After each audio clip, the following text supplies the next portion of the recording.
Міне бірінші любой браузерді ашып, сіздерге ссылка беріледі, сол ссылканы басып ашып, мынандай ашылады міне etangdau.gov.kz.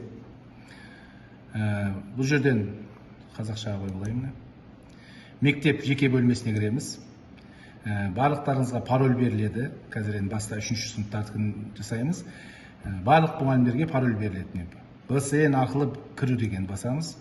Мектептің бинін жазамыз. Бәрімізде бірдей құпия сөз, әркімде өзі берген құпия сөзбенен, мысалы мен өзімдікі міне кіруді басамыз. Бұл жерде шығатын. Бұл жерден енді көрмелер дегенді басып, мына мектеп тіркеп қойды уже. Көрмелер дегенді басып, мына жерде 2024-25 оқу жылына оқулықтар тізімі дегенді басамыз. Бұл жерде міне шығады барлық нелер. Мысалы енді қазір айтып жатырмыз, только 3-ші сыныптар деп, 3-ші сынып деп жазып, фильтр. Басқа мұғалімдер 9, 11 бәрін ала береді сыныптарын. Мысалы міне математика. Мен өзімдікі цифрлық сауаттық 3-ші сынып. Қазір оны іздейміз. Міне орысшасы цифровая грамотность. И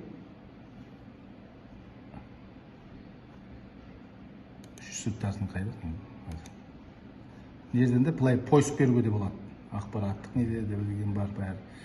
Қайсы немен оқып жатқанда, мысалы Атамұра бар, бұл жерде Алматы кітап бар.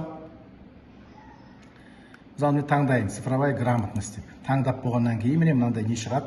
Бұны көшіріп алуға да болады, мен скачать етіп, мынаны басып, мынаны бассақ мен көшіремін сол күні. Кейіннен мына жерде ссылкасы де болады, сілтемесі. Ал біздердің орындайтын неміз, міне мынаған кітапты таңдау дегенді басып, сақтаймыз. Барлық өзіңізге керек кітаптардың бәрін солай қайсы баспадан шыққандар өзіңіз таңдап шығасыңдар. Осындай таңдау керек барлығын. Кейін болғаннан кейін шығу